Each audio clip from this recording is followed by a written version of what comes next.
부부의 인연을 맺어주는 노파. 옛날에 30 먹은 노총각이 장사를 하러 여기저기 다녔지요. 어느 날 고개를 넘어 마을을 찾아가는데 한동안 마을은 없고 해는 져서 어두워졌습니다. 그런데 저 멀리서 불이 반짝반짝하는 곳이 있었지요. 이 노총각이 그곳을 찾아가니 오두막집 하나가 있었습니다. 그래서 문을 두드렸지요. 문을 두드리니 꼬부랑 할머니가 나와서 말했습니다. 누가 와서 이 밤에 찾는가? 여긴 인간이 들어오지 못하는 곳인데 누가 여길 와서 나를 찾는 게야? 할머니, 그런 것이 아니라 장사길로 나와 여기저기 다니다가 날도 저물고 인가를 찾는데 불이 보여 여기에 온 것입니다. 기왕 왔으니 들어오시오. 그래서 저녁에 이렇게 불을 켜놓고 있었는데 노파가 이렇게 말하는 것이었습니다. 손님은 매일 그리 돌아다니니 고단할 것이 아니오. 나는 자지 않는 사람이니 내 생각은 말고 쉬시오. 그러고는 실을 길게 끊어서는 방바닥에다 금을 그어서 손님은 여기서 자고 자신은 이곳에 있는다고 했습니다. 이 노총각이 잠이 오지 않아 뒤척뒤척 거리고 있었는데 할머니가 상을 하나 갖다 놓고서는 빨간 볼을 펴놓고 실을 끊어서 방바닥에 실을 놓으며 너는 누구누구하고 배필이고 너는 누구하고 배필이라고 하며 인간 배필을 정하고 있었습니다. 그걸 본 이 사람이 깜짝 놀라 벌떡 일어나며 말하였지요. 할머니, 그게 뭐 하는 겁니까? 나는 인간의 짝을 지어 배필을 정해주는 사람이라오. 그럼 나는 노총각으로 여태 장가를 못 들고 있으니 언제쯤 누구와 배필이 되어 장가를 들겠습니까? 그러니 할머니가 한다는 말이 아직 멀었다오 하는 것이었습니다. 할머니, 그게 무슨 말씀이십니까? 제발 좀 가르쳐 주십시오. 저도 얼른 장가를 들고 싶습니다. 여기서 지금 자고 이 너머 동네에 가면 웬 부인 하나가 어린아이를 업고 있을 것이오. 그 아이가 당신 처가 될 것이오. 그래서 이 노총각이 일어나자마자 그 동네를 넘어가니 정말로 웬 부인이 어린아이를 업고 있었습니다. 노총각이 아이를 보고 기가 차서 말하였지요. 저 애가 내 처가 된다고? 어느 겨를에 커서 장가를 간단 말이야? 그 할머니가 거짓말을 한 게로군. 노총각은 이런 심퉁스런 생각이 들어 돌멩이를 슬그머니 집어 아이에게 던져버리고는 도망을 쳤습니다. 그 뒤로 세월이 흘러 이 노총각이 과거 시험에 합격을 하게 되었습니다. 그래서 골원이 되었지요. 그런데 하필 아이에게 돌을 던졌던 그 골원이 된 것이었습니다. 골원이 된 사람이 떡하니 앉아서 하인들에게 말했습니다. 내 이 골원이 되어 40이 넘어서 장가를 못 들었지. 내 혼처를 구해보거라. 이렇게 하여 여인을 얻어 중매를 하여 초래청에 들어오는데 여자를 보니 머리에다 수건을 잔뜩 동여매고 있었습니다. 원님이 그 여인에게 말하였지요. 그 오늘같이 기쁘고 좋은 날에 이마의 수건은 무엇이요? 아, 이것이요. 원님이 보신다면 흉하여 풀 수가 없습니다. 그 흉한 것이 무엇이요? 흉터가 있어 그럽니다. 그 흉터가 어째서 생겼소? 제가 어렸을 적 어느 지나가는 사람이 저에게 돌을 던져 이렇게 생겼습니다. 그 말을 듣고 깜짝 놀란 원님은 천생연분이라는 것이 정말 있는가 싶어 그 여인을 아내로 삼고 잘 살았다고 합니다. 소금 장수와 용왕. 옛날 어느 마을에 소금 장사를 하는 사람이 살고 있었습니다. 그런데 이 사람은 참 가난하였지요. 이 소금 장수에게 형이 하나 있었는데 형은 부자였습니다. 그런데 소금 장사하는 아우가 소금 짐을 지고 매일 장에 가서 내다 팔며 열심히 살았더니 좀 살만하게 되었지요. 아우가 살만하게 되니 부자인 형이 질투가 나서 자꾸 아우의 재산을 뺏으러 왔습니다. 그런데 이 아우가 형이 요구하는 것을 다 주지 않으니 형은 동생이 미워 동생을 잡아다가 큰 망태기에다 넣어서 배를 타고 작은 섬으로 가서 섬 가운데 있는 큰 나무에다 매달고 나와버렸지요. 아우가 나무에 매달려서 하늘에 기도를 했습니다. 나는 자식도 많고 소금 장사를 해서 하루하루 먹고 살다가 겨우 논면 맞이기를 장만했습니다. 그것도 내가 지어야 하고 내가 없으면 우리 가족들은 살 수가 없습니다. 제발 좀 살려주십시오. 그런데 그때 화가 난 형이 와서 끈을 뚝 잘라 아우를 물에 빠뜨려 버렸습니다. 꼼짝없이 죽게 된 것이었지요. 착한 아우가 물에 빠지자 불쌍히 생각한 용왕은 아우를 거북이 등에 태워 많은 돈을 주어 세상으로 내보내면서 이렇게 말했습니다. 사해 용왕이 너의 형네 식구를 용궁으로 부를 터이니 다 오라고 전해라. 동생은 고맙다며 절을 하고는 많은 돈을 가지고 다시 자기 집으로 갔습니다.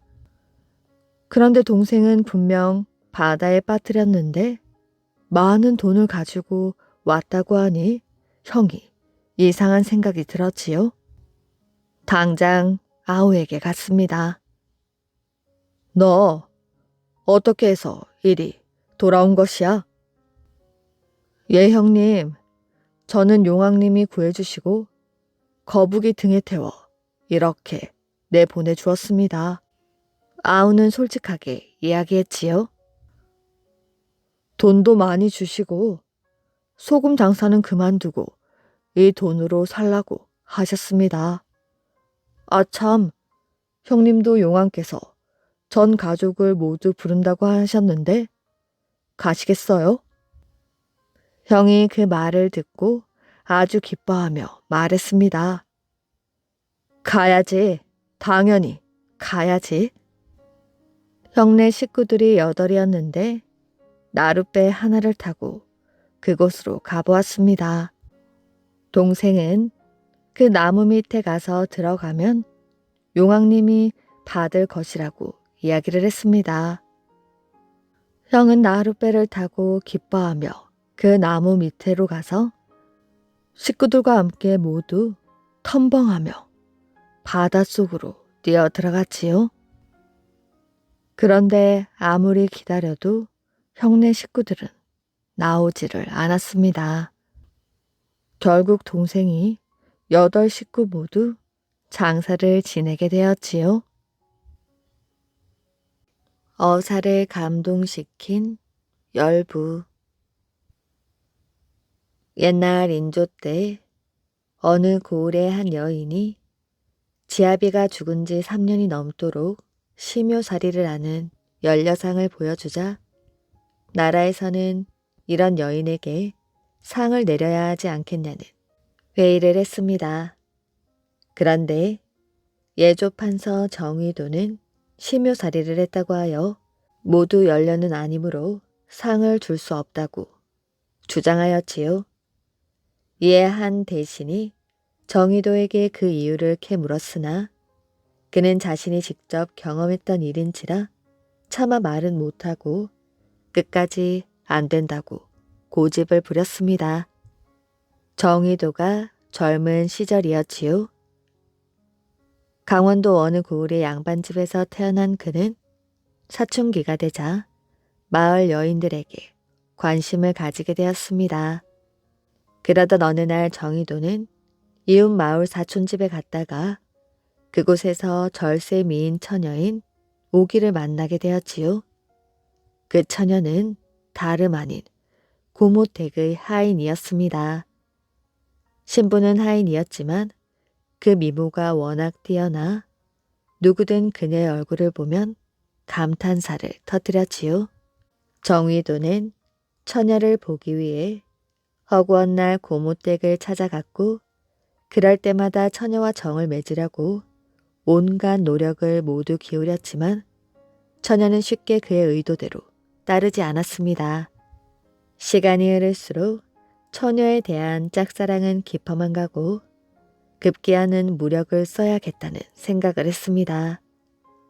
그러던 어느 날 정의도는 처녀에게 물을 떠오라고 시킨 뒤 그녀가 방으로 들어오자 손목을 꽉 움켜잡았지요. 하지만 처녀는 손을 뿌리치려고 애쓰지 않았습니다. 오히려 정중하게 말하였지요. 이러시면 아니 되옵니다. 저를 예뻐해 주시는 것은 저로서도 더할 나위 없이 좋은 일이로나 남들이 이 사실을 알면 얼마나 흉을 보겠습니까? 그러니 내일 밤 김씨댁 며느리가 심효살이를 하는 언덕으로 오시면 제가 그곳에서 기다리고 있겠습니다. 아니, 과부가 심효살이를 하는 움막으로 오라니 그게 무슨 말이냐? 도련님, 사실은 사람들이 잘못 알고 있는 것이 있습니다. 김씨네 며느리는 심효살이를 하다가 요즘은 하지 않는다고 들었습니다. 그 말을 들은 정의도는 처녀의 말에 따르기로 하고 그날은 곧장 집으로 돌아오게 되었지요. 다음날 약속했던 대로 김씨네 며느리가 심효살이를 위해 만들어 놓은 그곳으로 갔습니다. 기대했던 대로 그곳에는 한 여인이 있었지요. 처녀임에 틀림없다는 생각에 정의도는 여인 옆에 나란히 누웠습니다. 그러고는 여인을 안고 한참을 잠에 들었지요. 그런데 여인은 깜짝 놀라 일어나면서 호통을 치는 것이 아니겠어요? 대체 뉘신데 심효살이를 하는 여인에게 이러시는 겁니까? 정신이 번쩍 든 정의도는 고모댁의 하인이 아닌 것을 알고 내가 그만 사람을 잘못 보았소. 미안하오. 하고 정중히 사과한 뒤 그곳에 떠나려고 하는데 그 여인이 오히려 그의 바지 가랑이를 붙잡고 놓아주지 않았습니다. 참으로 이상한 일이라는 생각도 들었지만 그보다도 자신을 골탕 먹인 고모댁 하인을 용서할 수가 없었지요. 그 때문에 그는 다음날 다시 고모댁을 찾아가 하인을 불러놓고 호통을 쳤습니다. 감히 나를 속이려 들다니 내 너를 절대 용서하지 못하겠다. 오늘은 너를 이대로 두고 가지 않겠다. 하인이 이렇게 말했습니다. 죄송합니다. 죽을 죄를 지었습니다. 그때는 제가 할 일이 많아 그만 약속한 것을 깜빡 잊어버리고 말았습니다. 하지만 어르신이 하라는 대로 할 터이니 단 이틀만 시간을 주십시오. 실은 내일 제가 시집을 가는 날입니다. 첫날 밤만 보내고 어르신의 뜻대로 하겠습니다. 정의도가 가만히 생각해 보니 내일 혼사를 치르는 사람에게 큰 죄를 짓는 일인 것 같았지요. 이틀 뒤 정희도는 오기를 찾아 고모댁으로 갔습니다. 그런데 오기는 신혼 첫날 밤 신랑과 함께 어디론가 사라지고 없었지요. 정희도를 피하여 아예 보이지 않는 곳으로 도망을 쳐버린 것이었습니다. 그는 그제서야 정신을 차리고 공부에만 전념을 하게 되었지요. 7년 뒤 그는 과거에 급제하여 암행어사가 되었습니다. 그러던 중 한 번은 삼남 지방에서 일어난 일이었지요. 암행어사 신분을 밝히지 않으려고 허름한 옷을 입고 산길을 걷고 있었습니다. 경상도를 지나던 중 하루는 고향을 지나가게 되었지요. 날이 어두워지자 그는 어둠 속에서 한 민가를 발견하게 되었습니다. 그는 민가를 찾아가 문을 두드렸지요. 지나가는 객입니다. 밤길이 너무 어두워서 잠시 눈을 좀 붙이고 갈 수 있겠습니까? 방 안에서 여인의 목소리가 들려왔습니다. 지금 저희 남편이 출차 중이어서 집에는 저와 어린아이뿐이옵니다. 그러니 도움을 드릴 수가 없습니다. 정희도는 여인을 졸랐습니다. 하룻밤만 묵어갈 수 있게 해달라고 사정을 했습니다. 여인은 하는 수 없이 그를 사랑방으로 안내하였지요. 여인이 방에 들어가 등잔에 불을 켜고 나오려 하는데 두 사람은 서로를 보고 깜짝 놀랐습니다. 아니, 서방님이 아니세요? 자네 오기 아닌가? 오랜만일세. 길 가는 가난한 선비의 옷차림이었지만 오기는 그가 어사라는 것을 몰라볼 사람이 아니었습니다. 그런데 오기가 아이를 안은 채 말없이 눈물을 흘리는 것이 아니겠어요? 정희도는 오기에게 어떤 사연이 있는지 물었습니다. 죄송합니다. 실은 7월 첫날 밤 저희는 이곳으로 도망을 왔습니다. 용서해 주십시오. 이 사람아, 그 일이야 이미 오래 지난 일이 아닌가? 그러나 오기가 우는 이유는 다른 이유가 있었습니다. 저희는 이곳에 와서 열심히 일하며 먹고 살았습니다. 이렇게 아이도 태어나게 되었지요. 그런데 몇 달 전 아랫동네에 큰 도둑이 들어 여러 집을 털어갔다고 합니다. 그런데 저희가 이렇게 외딴 곳에 떨어져 산다는 이유 때문에 저희 남편을 도둑으로 여기어 지금 남편은 도둑 혐의로 관아에 붙잡혀 갔습니다. 이 일을 어찌하면 좋겠습니까? 정희도는 보란 듯이 목청을 높이며 말했습니다. 걱정 말거라. 내 과거에 급제하여 지금은 어사가 되어 이렇게 이곳 저곳을 돌아보고 있는 중이니 날이 밝으면 남편을 구해줄 수 있을 것이다. 오기는 이 말을 듣고 안심을 하였지요. 그리고 잠자리에 들려고 하는데 갑자기 정희도가 오기를 불렀습니다. 네 남편 일은 말한 대로 내가 알아서 도와줄 것이니 그런 줄 알거라. 하지만 오늘은 꼭 내 수청을 들어주길 바란다. 넌 2번이나 나를 속이지 않았더냐? 사실 정희도는 오기를 건드릴 생각은 없었습니다.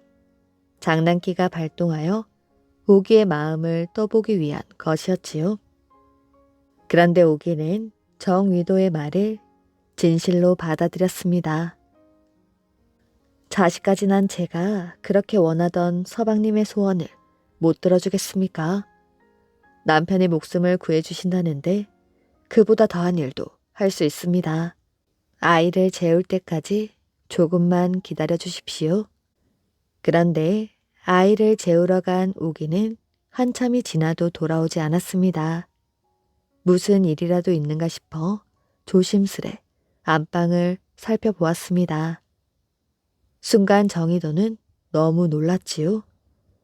오기가 아이의 머리를 빗겨주며 하는 말이 충격적이었습니다. 이 어미가 너의 머리를 비켜주는 것도 이번이 마지막이다.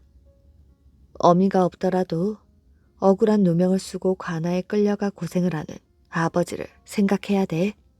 그리고 네가 할 수 있는 일이 있다면 이 못난 어미를 대신하여 해주길 바란다. 어미는 오늘 밤이 마지막이 될 것 같구나. 부디 몸 건강히 잘 커야 한다. 어린 아이에게 이런 유언을 남기고 있으니 아주 충격적인 일이었습니다. 그는 급히 오기를 불러내었지요. 지금 자네 무슨 말을 한 것인가? 목숨을 끊겠다는 것인가? 서방님께서 저희 남편을 살려주신다 하니 제 앞몸 서방님께 바치기는 하겠습니다. 하오나 온 세상이 다 볼 것입니다. 이 죄를 어찌 용서받을 일이겠습니까? 차라리 죽는 것이 낫겠지요. 어사는 더 이상 할 말이 없었습니다. 단지 옛 생각이 나서 오기의 태도를 시험해 보려 한 것뿐인데 죽음까지 생각하다니 상을 내려야 할 연료는 바로 오기라는 생각이 들었습니다. 어사가 말했습니다. 내 그 말은 진심이 아니고 그냥 시험해 보기 위해 한 말이었네. 이렇듯 자네의 절개가 고드니 칭찬을 해주어도 부족할 일이지. 남편은 내가 구해줄 것이니 편히 아이와 잠들게나. 다음 날 어사는 관가에 가서 죄 없는 오기의 남편을 풀어주고 그 길로 곧장 올라가 조정 대신들에게 말했습니다. 천민의 아내지만 오기라는 아낙네는 정조를 목숨처럼 소중히 여긴다 하니 이 여인에게 상을 내려야 합니다. 젊은 시절 생각이 깊지 못한 정의도였지만 훗날 여인의 종조를 높이 사게 되는 참된 어사가 된 것이었습니다. 아름다운 소녀의 부탁을 들어준 청년. 옛날 중국 당나라에 리우라는 청년이 살고 있었습니다. 어느 날 리우는 길을 가다가 양을 돌보고 있는 예쁜 소녀와 마주치게 되었습니다. 리우는 그만 그 소녀에게 첫눈에 반하고 말았지요. 그래서 가던 길을 멈추고 소녀에게 다가갔습니다. 그런데 소녀의 눈에 슬픔이 가득 차 있었습니다. 저 무슨 안 좋은 일이라도 있나요? 저는 용왕의 막내딸입니다. 부모님의 뜻대로 정강왕의 아들과 결혼을 했는데 남편은 저를 사랑하지 않습니다. 매일매일 온갖 일을 시킨답니다. 소녀가 울먹이며 말했습니다. 혹시 이 편지를 저희 아버지께 전해줄 수 있나요? 예, 제가 꼭 용왕님께 전해드릴게요. 약속해요. 리우는 처음 보는 아름다운 소녀의 부탁을 꼭 들어주고 싶었습니다. 리우가 호수에 도착하자 물속에서 웬 남자가 나오더니 리우의 손을 잡고 물속으로 들어갔습니다. 리우가 정신을 차렸을 때에는 이미 용궁안이었지요. 이곳에는 무슨 일로 온 것이냐? 용왕이 리우에게 물었습니다. 이 편지를 용왕님께 전하러 왔습니다. 리우가 건네준 편지를 읽은 용왕은 몹시 화가 났습니다. 옆에서 듣고 있던 용왕의 동생도 도저히 화를 참을 수가 없었지요. 곧이어 천지를 뒤흔드는 천둥 번개가 치더니 눈 깜짝할 사이에 용왕의 동생이 사라져버리고 말았습니다. 리우는 깜짝 놀라 벌벌 떨고 있었습니다. 시간이 흐른 뒤 용궁으로 한 무리의 여자들이 우르르 몰려오는데 제일 마지막에 리우가 반했던 아름다운 소녀가 들어오고 있었지요. 곧이어 천둥 번개와 함께 사라졌던 용왕의 동생도 의기양양하게 돌아왔습니다. 내 조카를 구한 건 모두 당신 덕분이요. 용왕의 동생은 리우에게 인사하고는 소녀를 구하는 동안 벌어진 일을 사람들에게 들려주었습니다. 사람들은 그의 이야기를 듣고는 감탄을 했습니다. 몹시 기쁜 날이로구나. 용왕은 큰 잔치를 베풀어 리우와 자신의 동생을 격려하였지요. 며칠 뒤 용궁을 떠날 준비를 하고 있는 리우에게 용왕의 동생이 다가와 말했습니다. 내 조카와 결혼해주지 않겠는가? 사실 저는 소녀에게 첫눈에 반하였지요. 하지만 소녀의 남편과 정강 사람들이 제가 전한 편지 때문에 죽고 말았습니다. 저는 그녀와 결혼할 수 없습니다. 리우는 정중하게 거절하고는 용궁을 떠나게 되었습니다. 집으로 돌아온 리우는 용왕에게 받은 선물로 큰 부자가 되었고 결혼도 하게 되었지요. 하지만 결혼한 지 얼마 지나지 않아 아내가 큰 병에 걸려 죽고 말았습니다. 두 번째 아내마저 똑같이 잃고 말았지요. 리우는 세 번째 결혼식을 올리게 되었습니다. 이 사람은 그 소녀와 몹시 닮았구나. 세 번째 아내를 맞은 리우는 용왕의 막내딸을 떠올렸습니다. 하지만 입 밖으로는 이야기하지 않았지요. 다행히 세 번째 아내와 리우는 아이를 낳고 행복하게 살고 있었습니다. 그러던 어느 날 아내가 눈물을 글썽이더니 이렇게 말하였습니다. 사실 저는 옛날에 당신이 구해준 그 소녀입니다. 당신이 떠난 뒤 저는 잠시도 당신을 잊은 적이 없습니다. 당신을 속이고 결혼한 저를 용서해 주십시오. 리우는 울고 있는 아내를 안아주며 말했습니다. 나 또한 당신을 얼마나 그리워했는지 모르오. 리우와 용왕의 딸은 마침내 마음속에 품고 있던 사랑을 이루고 행복하게 잘 살았다고 합니다. 평생 놀고 먹을 생각. 옛날 어느 마을에 호라비가 살고 있었는데 아주 게으른 사람이었습니다. 돈 많은 과부에게 장가들어 평생 놀고 먹으면 좋겠다. 하루는 곱게 차려입은 부잣집 마님이 이 호라비 집 앞을 지나갔습니다. 하루가 아니라 이틀, 사흘, 나흘, 며칠을 지나갔지요. 그것도 꼭 날이 어두워진 저녁쯤 말입니다. 호라비는 마님의 여종에게 물었지요. 그댁 마님은 어디를 그리 가시는가? 바위에 소원을 빌러 갑니다. 무엇 때문에 저리 열심히 빌러 다니는가? 호라비는 궁금해 참을 수가 없었습니다. 그래서 부잣집 마님보다 먼저 지름길로 올라가 바위 뒤에 숨어 엿보았지요. 부잣집 마님이 바위 앞에서 빌기 시작하는데 이 과부를 불쌍히 여기어 부디 시집을 가게 해주십시오. 이러는 게 아니겠어요? 숨어 엿듣던 호라비는 하늘이 준 기회로구나 생각하게 되었습니다. 그래서 얼른 목소리를 가다듬고 말하였지요. 나는 산신령이다. 네 정성이 갸륵하여 소원을 들어주겠다. 아랫 마을에서 마당을 쓰는 호라비가 네 서방이 될 사람이다. 하고는 얼른 집으로 뛰어와 마당을 쓸며 기다렸지요. 얼마 뒤 부잣집 마님이 찾아왔습니다. 혹시 이 마을에 호라비 집이 어딘지 아십니까? 이 마을의 호라비라고는 나뿐이요. 왜 그러시오? 호라비는 시치미를 떼고 물었습니다.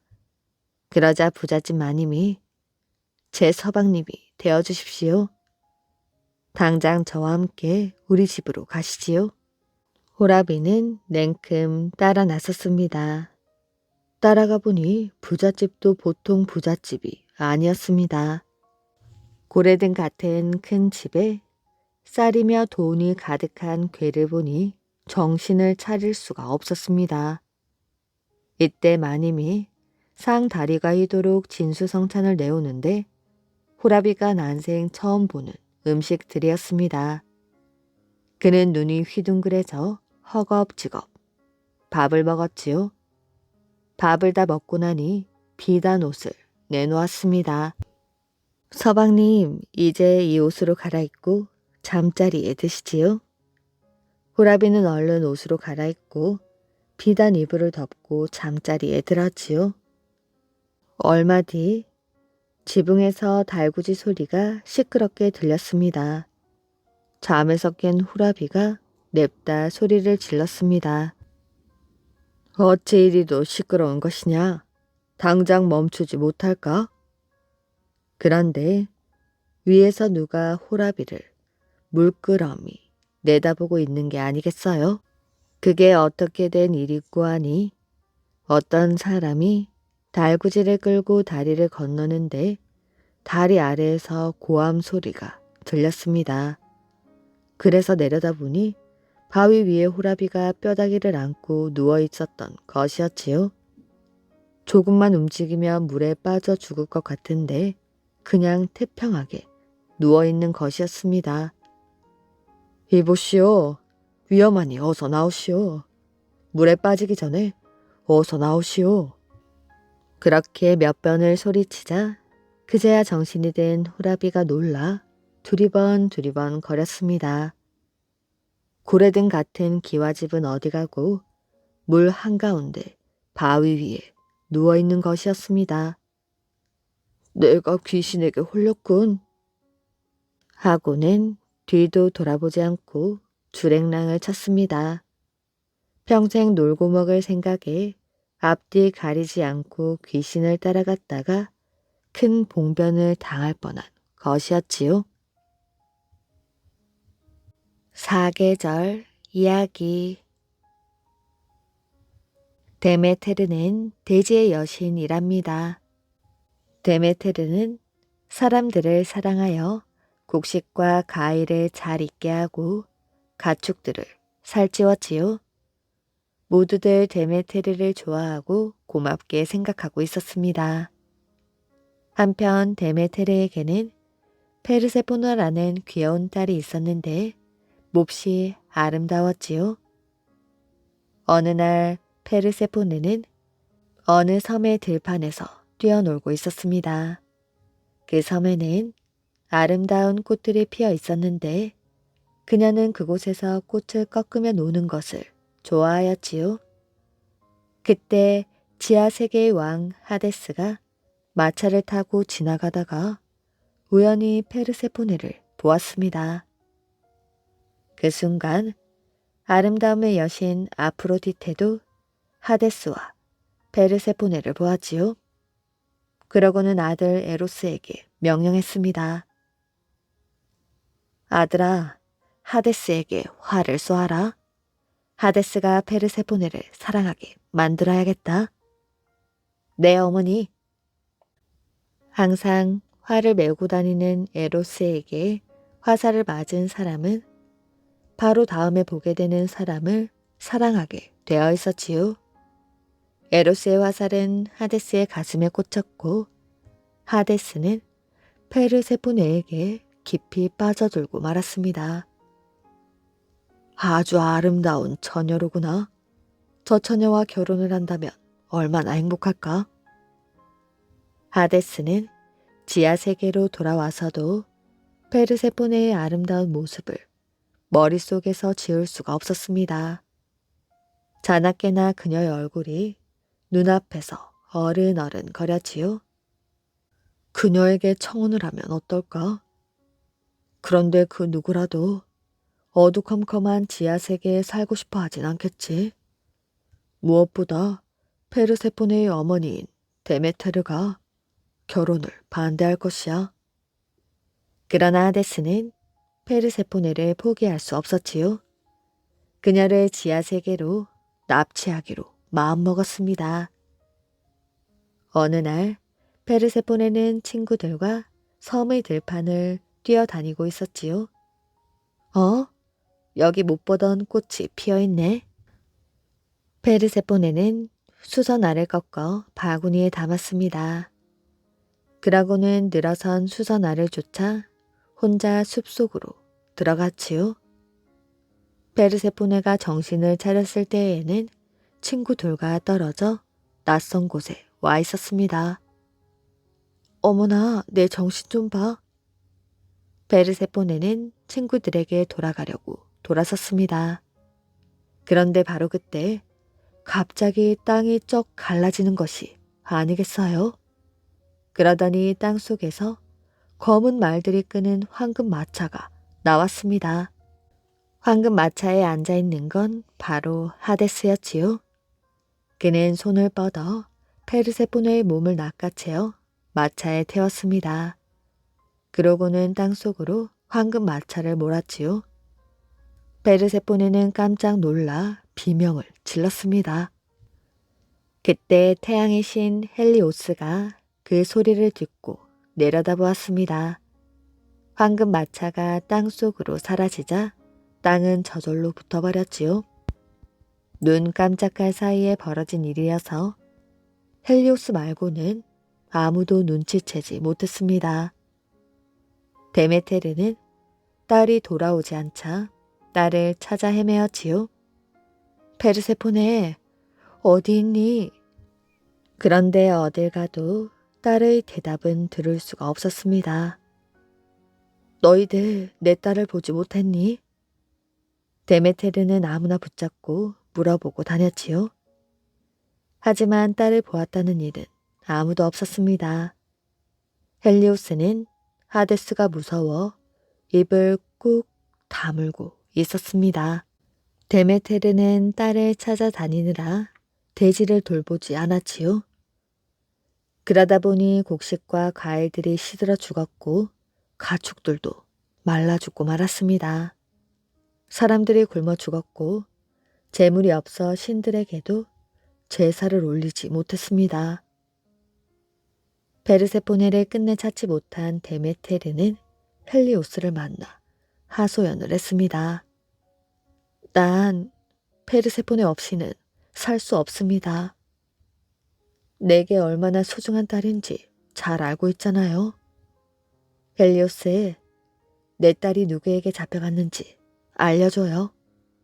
당신은 온 세상을 굽어보기 때문에 딸아이가 어디로 가는지 보았을 것 아니에요. 마침내 헬리오스가 입을 열었습니다. 페르세포네는 지하세계의 왕 하데스가 끌고 갔어요. 아내로 삼으려고 말이지요. 데메테르는 그 말을 듣고 펄쩍 뛰었습니다. 감히 내 소중한 딸을 빼앗아가다니. 이건 최고의 신 제우스 허락 없이는 할 수 없는 일이야. 하데스와 제우스가 짜고 내 딸을 납치했으니 나도 복수를 해주겠다. 제우스가 아끼는 인간 세상을 멸망시켜 버리겠어. 한편 제우스는 데메테르가 부르짖는 소리를 듣고는 덜컥 겁이 났습니다. 데메테르는 대지의 여신이기 때문에 마음만 먹으면 인간과 동식물들을 모조리 굶겨 죽일 수가 있었기 때문이었지요. 제우스는 데메테르를 불러 달랬습니다. 데메테르, 내 말을 들어보시오. 하데스가 딸을 지하세계로 데려간 것은 그만한 사정이 있어서라오. 하데스가 페르세포네를 간절히 사랑했거든. 그건 변명에 불과하지요. 더는 듣고 싶지 않습니다. 내 딸이나 돌려주세요. 알겠소.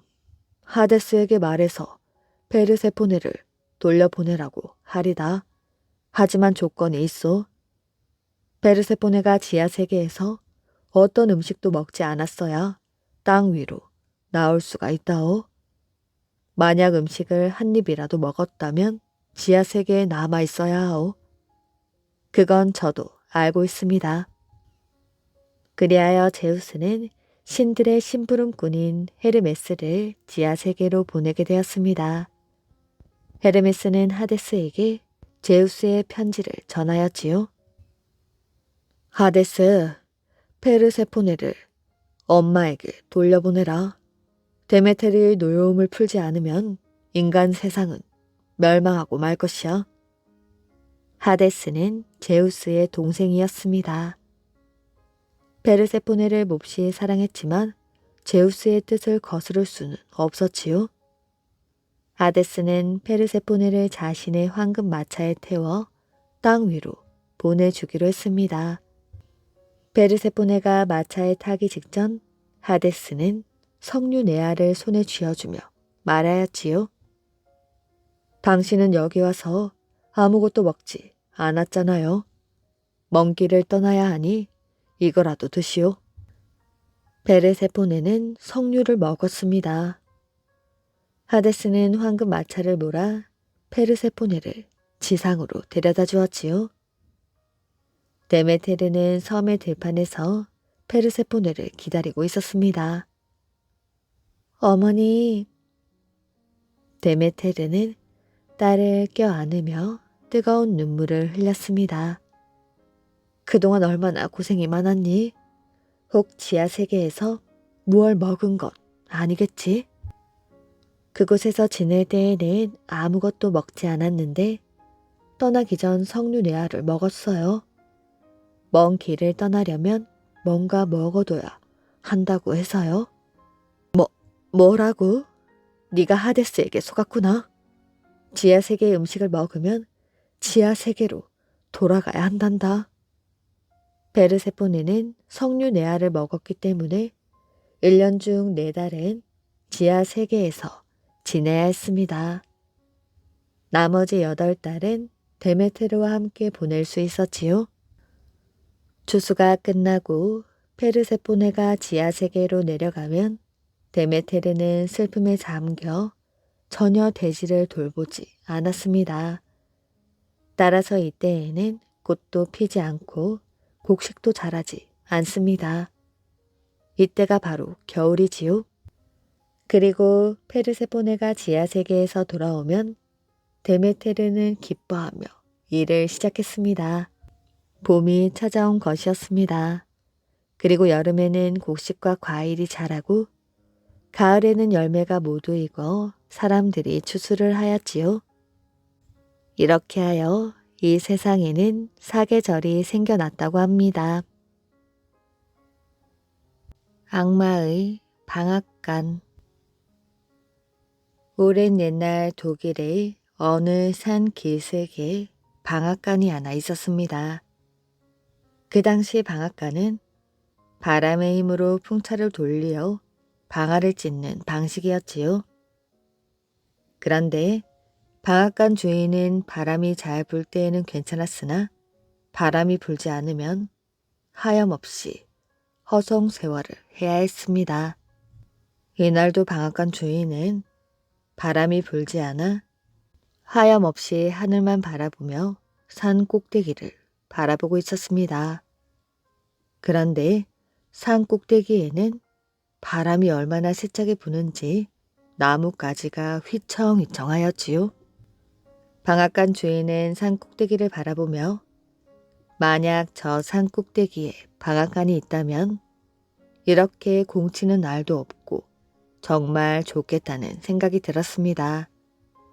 그런데 저렇게 높은 산 꼭대기에 인간이 방앗간을 짓는다는 것은 도저히 불가능한 일이었지요. 저런 곳에 방앗간을 지을 수 있는 것은 신밖에 없겠지. 바로 그때 방앗간 주인 앞에 악마가 나타났지요. 네 머릿속에 있는 방앗간을 나는 멋지게 지을 수 있지. 그것도 내일 아침이 되기 전에 말이지. 방앗간 주인은 귀가 솔깃했습니다. 대신 조건이 있어. 너의 영혼을 나에게 주어야 해. 방앗간 주인은 온갖 생각으로 머리가 아팠습니다. 결국 그는 자기 욕심을 이기지 못하고 악마와 자신의 영혼을 걸고 계약을 하게 되었지요. 단 내일 새벽 닭이 울기 전까지 방앗간을 완성한다는 조건이었습니다. 신이 난 악마는 열심히 방앗간을 짓기 시작하였지요. 그 솜씨는 정말 감탄이 나올 정도였습니다. 해가 질 무렵 이미 방앗간의 겉모습이 완성되었지요. 이제 방앗간 내부만 완성하면 되었습니다. 이 정도의 속도라면 내일 새벽까지 갈 것도 없을 것 같았지요. 그런데 이를 지켜보던 방앗간 주인의 마음은 조급해지기 시작했습니다. 악마에게 내 영혼을 빼앗길 수는 없지. 방앗간 주인은 몰래 공사장 안으로 들어갔지요. 마침 악마는 다른 일을 하느라 정신이 없어 보였습니다. 이때 방앗간 주인의 눈에 방앗돌이 들어왔습니다. 그래, 저거면 될 것이야. 방앗간 주인은 낑낑대며 커다란 방앗돌을 세우기 시작했습니다. 처음에는 너무 무거워 꼼짝도 하지 않던 방앗돌이 서서히 움직이더니 드디어 세워지게 되었지요. 영혼을 빼앗기지 않으려는 방앗간 주인의 초인적인 힘이 발휘된 것이었습니다. 방앗돌이 세워지자 둥근 부분이 땅 바닥에 닿았고 그곳은 경사진 곳이었기 때문에 돌이 구르기 시작했습니다. 악마는 곧바로 이 사실을 알아챘지요. 그래서 재빨리 굴러가는 방앗돌을 세우려 했습니다. 그런데 방앗돌은 점점 더 빨리 굴러갔기 때문에 도저히 따라갈 수 없었지요. 악마는 결국 산 아랫부분에 다다라서야 방앗돌을 잡을 수 있었습니다. 그런데 문제는 방앗돌을 가지고 다시 산으로 올라가는 데 있었지요. 너무 무거워 좀처럼 속도를 낼 수 없었던 것이었습니다. 결국 악마가 방앗돌을 가지고 산 꼭대기에 이르기 전에 새벽 닭이 울고 말았지요. 주인은 안도의 한숨을 내쉬었으나 머리끝까지 화가 난 악마는 자신의 지은 방앗간을 다 부셔버리고 그것도 모자라 암벽까지 무너뜨려 산을 온통 돌산으로 만들어버렸습니다. 이 때문에 이 산 꼭대기에는 지금도 온통 돌덩어리들이 이리저리 널려 있다고 합니다. 그래서 사람들은 이곳을 악마의 방앗간이라 부른답니다. 그리고 이 산 중턱에는 아직까지도 악마가 버리고 간 방앗돌이 놓여 있다고 합니다. 딸의 마지막 소원을 들어주지 않은 어머니. 오랜 옛날 어느 마을에 세력 좋고 돈 많은 양반이 살고 있었습니다. 슬아의 아들 하나, 딸 하나를 두었지요. 딸은 나이가 들면서 더욱 아름다워졌습니다. 처녀의 부모는 하루빨리 짝을 지어주고 싶었지만 적당한 사윗감이 없었지요. 사윗감이 없었다기보다는 입에 맞는 짝이 없었던 것이었습니다. 어느 봄날 처녀는 읽고 있던 책을 덮어두고 뜰로 나왔지요. 꽃내음을 만끽하며 뜰을 거니고 있던 등 뒤에서 갑자기 인기척이 들렸습니다. 뒤를 돌아보니 나무 그림자에 가려있는 사람의 모습이 보였습니다. 거기 누구인가? 나무 뒤의 그림자가 남자임이 확인되자 처녀는 더욱 놀랐지요. 처녀는 뒷걸음질을 치며 간신히 입을 열었습니다. 거기 누구요? 이때 나무 아래에 숨어있던 남자가 모습을 나타내며 다가왔습니다. 화씨, 너무 놀라지 마십시오. 저 용길입니다. 뭐? 용길이는 자기 집 종의 아들이었습니다. 비록 신부는 천하였지만 체격이 좋고 기운이 장사였습니다. 용기리의 양쪽 겨드랑이에는 날개가 달려있다는 소문도 들렸지요. 처녀는 자기 부모님들이 그놈이 신분만 천하지 않았다면, 우리가 용기리 같은 사위를 얻는다면 얼마나 좋겠어요? 하고 탄식하는 소리를 들었습니다. 처녀 자신도 용기리의 외모를 보고는 정을 느끼기도 하였지요. 이게 무슨 무례한 짓이야?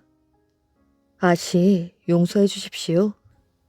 처녀는 용기리의 갑작스런 행동에 어쩔 줄을 몰라 했습니다. 아씨께서는 천한 신분인 제가 이렇게 모함한 짓을 한다고 망측스레 여기시겠지요? 왕후 장상이 어찌 씨가 따로 있느냐는 옛글을 아씨께서도 아시지요? 저라고 나중에 벼슬을 하지 말라는 법이 어디에 있겠습니까? 용기리의 목소리는 차분하면서도 우렁찼습니다. 조금 전 무례하게 생각했던 감정도 눈 녹듯 사라져버렸지요. 작은 아씨, 다른 사람에게 들키면 어쩌려고 이러오? 어서 그만 돌아가시오. 다음날 조용한 때가 있지 않겠소? 한동안 말이 없던 처녀는 종종 걸음으로 초당으로 들어갔습니다. 다음날 밤 용기리는 다시 초당에 나타났지요. 처녀는 두말 없이 그를 만났습니다. 그 뒤로 따로 떨어져 있는 처녀의 초당에는 신분을 초월한 사랑이 날마다 계속되고 있었지요. 그들은 이제 뗄려야 뗄 수 없는 사이가 되었습니다. 100년 가약을 굳게 맹세하기에 이르렀지요. 그러나 이것은 둘 사이의 약속이었을 뿐 처녀의 부모님이 알면 날벼락이 내릴 판이었습니다. 아무리 인적이 드문 초당에서 한밤중 일어나는 일이었지만 꼬리가 길면 밟힌다는 말이 있습니다. 한여름의 어느 날 밤, 이날 밤도 용기리는 처녀를 만났지요. 이런 일이 벌어지고 있으리라고는 상상도 하지 못하는 처녀의 어머니는 늦 더위에 잠을 이루지 못하고 딸의 방에 가서 놀다 오리라 마음먹고 초당에 이르렀습니다. 얘야, 벌써 자는 것이야? 하고 어머니가 마루에 올라 방 문을 여는 순간 한 남자가 옆문으로 뛰어나가는 것을 보았지요. 어머니의 입에서는 고함 소리가 터져 나왔습니다. 자는 척을 하고 누웠던 처녀는 부시시 일어나며 시치미를 떼었지요. 어머니, 밤중에 웬일이십니까? 웬일이다. 무엇이냐? 이게 어찌된 일이냐? 무슨 일이 있었나요? 지금 용기리 놈이 이 방에서 뛰쳐나가는 것을 보았다. 어머니가 잘못 보신 게 아닙니까? 내가 아무리 눈이 어두워도 용기리를 못 알아본단 말이냐? 시침이 떼지 말거라. 저는 정말 모릅니다. 처녀는 끝까지 모른다고 잡아떼었습니다. 처녀의 어머니는 용기리가 딸이 문을 열어놓고 자는 사이에 뛰어들어온 것이 분명하다고 생각했습니다. 처녀의 어머니는 너무나도 분하여 잠시도 참을 수가 없었지요. 곧바로 내실로 달려 들어가 남편을 깨우고 아들을 불렀습니다. 남편과 아들이 이 말을 듣고 모두 펄쩍 뛰었지요. 그놈을 당장 죽여야지. 그대로 두었다가는 큰일 나겠습니다, 어머니. 용기리는 보통 놈이 아니야. 그놈의 겨드랑이에는 날개까지 돋은 장사인데 섣불리 건드렸다가는 해를 입기 십상이지. 용기리의 힘을 누구보다 잘 아는 내외는 아들을 만류하면서 머리를 맞대고 방도를 강구하여 장사는 겨드랑이의 날개만 떼어내면 힘을 못 쓴다는 말에 따라 날개를 떼어버려야겠다고 의견을 모았습니다. 용기리에게는 한 가지 특징이 있었지요. 한번 잠이 들었다 하면 천하가 떠나가도 코를 골고 자는 것이었습니다.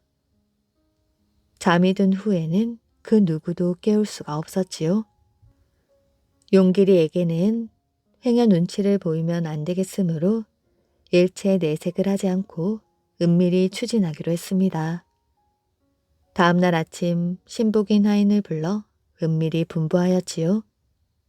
하인은 용길이가 장사라고 칭송받는 데 대하여 은근히 질투하고 있었던 터라 기회가 왔다며 좋아했습니다. 그날 밤 처녀의 방에서 뛰쳐나온 용길이는 필시 무슨 거조가 있을 것이라고 생각하였으나 다음 날이 되어도 아무 동종이 없으므로 불안함을 느끼면서 다음 날 밤 초당으로 숨어 들어가게 되었지요. 그런데 방 안에는 아무도 없었습니다. 사흘째 되는 날 용길이는 초조한 마음을 걷잡을 수가 없어서 자기 어머니께 물었지요. 작은 아씨가 초당에서 안채로 옮겼다면서요? 그저께 저녁 안채로 옮긴 모양인데 어떻게 된 일인지는 모르겠더구나. 그런데 어쩐 일인지 안채로 옮긴 후에는 그 고운 얼굴에 수심이 가득하고 그 좋아한다던 글 공부도 건성으로 한다고 하는구나. 혹시나 안채의 동정을 살필 수 있을까 하는 기대에서 바깥 마당을 어슬렁거리던 용길이는 연못가에 서 있는 나무 아래에서 거적을 깔고 누웠다가 자기도 모르는 사이에 잠이 들어버리고 말았습니다. 용길이의 동정을 살피던 하인이 이 기회를 놓칠 리가 없었지요. 용길이가 깊이 잠이 빠진 것을 확인한 하인은 굵은 밧줄로 칭칭 동여매고는 날카로운 칼로 겨드랑이 날개를 떼어버리고 말았습니다. 이젠 기운이 장사인 용길이도 힘을 쓸 수가 없었지요. 일이 성사된 것을 안 죄인은 용길이의 몸뚱이에 큰 돌멩이를 달아서 청길 못에 던져버리라고 명령했습니다. 하인들이 용길이를 못 속에 던지자 용길이는 한참 만에 다시 불쑥 솟구쳐 물 위로 몸을 드러내놓고 목가에 서 있는 처녀의 오라비를 보며 말했습니다. 내 이제 살아보았자 아무 소용이 없으므로 죽기는 죽는다. 하지만 내가 죽으면 네 누이도 반드시 따라 죽을 것이야. 네 누이의 시체도 나와 함께 이 못 속에 던져다오. 만일 내 말을 어기면 네 집안에 큰 우환이 있을 것이다. 말을 마친 용길이는 다시 물속에 잠겼습니다. 그리고는 한참 뒤 큰 벌 한 마리가 물속에서 나와 못을 한 바퀴 돌고는 어디론가 날아가 버렸지요. 그 뒤부터 이곳 사람들은 이 웅덩이를 장사 못이라고 부르게 되었습니다. 장사 용길이가 무참히 죽은 다음 날 아침 처녀 어머니가 처녀의 방문을 열어보니 딸이 어딜 갔는지 보이지 않았습니다. 어머니는 불길한 예감이 들어 여기저기를 찾아보았더니 딸도 용길이의 뒤를 따라간 것이었습니다. 처녀의 방에는 이런 편지가 적혀 있었지요. 제가 죽으면 저도 같이 청길못에 던져주십시오. 불효한 소녀의 마지막 소원입니다. 그러나 체면을 따지는 처녀의 집에서 그 소원을 들어줄 리가 없었습니다. 처녀의 아버지는 펄쩍 뛰며 처녀를 다른 곳에 묻어주었습니다. 양반집 교수를 종놈과 같이 묻다니 어림도 없는 말이지. 그리하여 처녀와 용길이의 마지막 소원은 이루어지지 않게 되었습니다.